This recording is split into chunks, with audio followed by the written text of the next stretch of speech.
There's a lot going on at Chelsea right now, from Enzo Maresca and the growing internal tension with the club hierarchy. At the same time, Chelsea are moving aggressive in the market. Serious interest in young midfield profile like Kees Smit and Sadiki. Links to elite but risky defender like Upamecano, and even a surprise report about Thiago Silva wanting a return to Europe. But before we get into this video, if you are new here, welcome to the channel. But if you have been following me for a while, you know the drills. Help your boy get to that 10k subscriber mark. Let's dive into it. But let's talk about the biggest story of the week. We need to talk about Enzo Maresca. What he said and why he said it matters even more. Because when a man just speaks like this, after a win, you listen. Let's start with the word that lit the fire. Since I joined the club, the last 48 hours has been the worst. Since I joined the club, because many people didn't support us. That's not emotion spilling over. That's intention. Managers don't choose that wording by accident. Now, the key clarification. It's understood Enzo Maresca's comment is aimed at the club hierarchy. That instantly reframes everything. This is not about Twitter. This is not about pundits. This is not about fans booing. This was internal. And here is where it gets serious. Chelsea co-owner Benoit Egbali was out of the country when Maresca dropped that bombshell by claiming the previous 48 hours has been the worst at his time at the club. We are talking about the most powerful figure in Chelsea ownership structure, someone who rarely misses a game. Now add, Chelsea's boss usually conducts a post-match debrief with Egbali and the sporting director, and it's unclear or not it took place following the Everton win. And finally, it's the second time Maresca has highlighted a rift between him and the board. Second time, that's not coincidence. That's friction. This didn't start after Everton. It started earlier. According to Ben Jacobs, Maresca was surprised at the lack of support after they lost to Atlanta in the Champions League. Now read that carefully. Not angry, not frustrated. Surprised. That means expectations were set and not met. And it goes deeper. Maresca has perceived a lack of protection after other Chelsea losses as well, even though insiders insist their unwavering backed the 48-year-old during the dip in form over the festive period last season and handed him 5 years contract when he joined. Here is where we need to be ruthless and honest. Backing isn't about contracts. Backing isn't internal meeting. Backing is public protection when the pressure hits. If the manager feels exposed, then something isn't landing, regardless of what the insider insists. And of course, the club side pushed back. According to Kenan Gill, one Chelsea inside downplayed Maresca's post-match comment on Saturday evening by describing them as emotional reaction to an emotional win. I'm not buying that fully. Experienced managers don't accidentally aim comments at the ownership. This wasn't a hit of the moment nonsense. It was measured, it was controlled, it was deliberate. Now comes the over-smoothing phase. Maresca's comments and internal issue will prompt further conversation as all parties try and get on the same page. That tells you the comments landed. And finally, Chelsea owner remained calm after Maresca's surprise outburst, expecting him to stress there is no specific issue with an owner or sporting director, and believe he has adapted well since joining from Leicester City in summer 2024. The Italian will be reviewed this summer as part of a pre-planned two-way assessment. Corporate calm, no panic. But the issue doesn't disappear because everyone is relaxed. And here is where I stand. I agree with Enzo Maresca and I back him.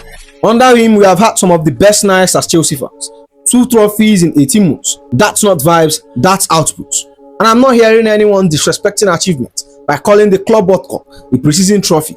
That argument is lazy and embarrassing. You don't flip trophies at elite level. And look at this squad, honestly, young, inconsistent, still learning how to manage pressure. Yet we are organized, we are competitive, we are winning silverware. That's coaching. Is Maresca perfect? No.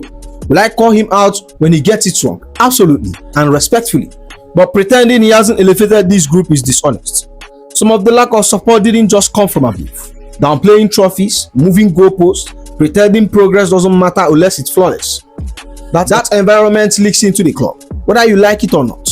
When Maresca says many people didn't support us, that net is wider than one boardroom. For now, this isn't a crisis, unless it's mishandled. What we need is clear alignment, visible backing, proper protection. If you're serious about long-term success, the manager cannot feel isolated. I back Maresca, I respect the work, and I trust the direction. Not blindly, but because it's ended. In Maresca we trust. But moving on to Chelsea latest news. According to Mark Douglas, Chelsea has overtaken Newcastle in the race for 25 million Dutch pedro. AZ Alkmaar highly rated 19-year-old midfielder Kees Smit. There has been recent dialogue between Chelsea and Smith camp. Tottenham and Manchester United are also interested. That's the report. Chelsea aren't monitoring. Chelsea are talking. And that tells you this is a real interest, not background noise. Let me be clear. The comparison between Pedri and De Bruyne are lazy. They are headline bait, ignore them. What Chelsea actually see is profile fit. I like him because I see Elliot Anderson in him. Not in output, but in transition to Premier League football. Here is what stands out. His ball carrier. He's composed under pressure, press resistant, comfortable in receiving in tight spaces, and using his body, little feint, fast twitch, movement to escape. That part, Premier League relevant. Physical profile, he's a strong runner over distance, long stride, decent engine, aggressive when carrying through the midfield. He can hit grounds in transition, and that's valuable. Technical base, this is where the Dutch school tag actually fits. He's clean, he connects play, comfortable pressing from deep and also stepping into final thought. Loves a slip pass into half space and can strike from range when given space. High IQ footballer, always showing, always scanning. Tempo control, not chaos. That's the appeal. This is where people need to stop dreaming and start thinking. Physically average, not quick, not explosive, not powerful in duels. In Edvisi, you can survive like that. In Premier League, you don't survive. You get hunted. Defensively, he's positionally smart. He reads lane well. But let's be honest, he's not a ball winner. He's not a duelist. He's not Caicedo, not even remotely. If anyone think he's coming in to cover ground, win second ball or dominate midfield battle, the idea is trash. And the output is low. He's not giving you goals and assists right now. He's a controller, not a match winner. So why does this make sense? Because Chelsea aren't buying him for now. They are buying him for control, depth, and development. And let's be honest, there is a very narrow lane where this signing makes sense. Best use, deep line tempo controller, comes on to slow game down, helps us manage possession late, develops behind physical monsters who can do the dirty ball. If he's surrounded by runners, ball winners, and athletes, he can cook quietly. If you ask him to carry a midfield, he gets exposed.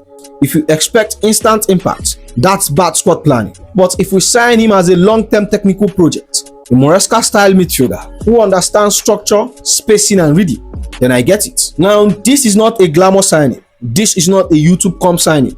This is a process signing. I like the idea if the expectations are realistic. We don't need him to be Pedro. We don't need him to be Kevin De Bruyne. We need him to be useful, protected, and developed properly. If Chelsea gets this part right, this could quietly be a smart business. If not, we'll be back here in 2 years asking why he never adapted. And that won't be on the player, it will be on us. Moving on from high upside technical project, Chelsea are also working on something far more pragmatic. According to Sacchettavelli, Chelsea took action immediately after the Sunderland last match against the Blues on October 25, contacting Sunderland to find out the price asked to sign the young talent and the 20-year-old midfielder Noah Sadiki. A direct approach that has become very serious on the part of the Stamford Bridge. Manchester United has kept Sadiki in crosshair for a long time. The Red Devil already approached the players' camp at the beginning of the season. United could turn to Sadiki if the track leading to Beleba proves too expensive. This is important. Chelsea didn't just monitor, Chelsea acted immediately. That tells you the profile is intentional. Sadiki is not a hype footballer. He's not a comp merchant. He's not built for YouTube thumbnails. He's a functional footballer. Versatile, disciplined, tactically educated. He can play as a 6, he can play as an 8, he can tuck in at right back. And crucially, he follows instruction. Coaches love players like this because they don't freelance. They don't improvise structure. They execute the plan. That screams Maresca. Let's be ruthless again. On the ball, he's clean, safe, and efficient. But creative, no. He's not breaking line with these guys. He's not unlocking low block. He's not giving you final third magic. If anyone is expecting flair or game-changing invention, that idea is trash. He keeps the ball moving, he connects phases, he does his job. And that's fine, if you understand the rule. This is where Sadiki separates himself from a lot of technical prospects. Solid engine, competitive in duel, good recovery speed. He's not dominant, he's not a monster, but he survives intensity.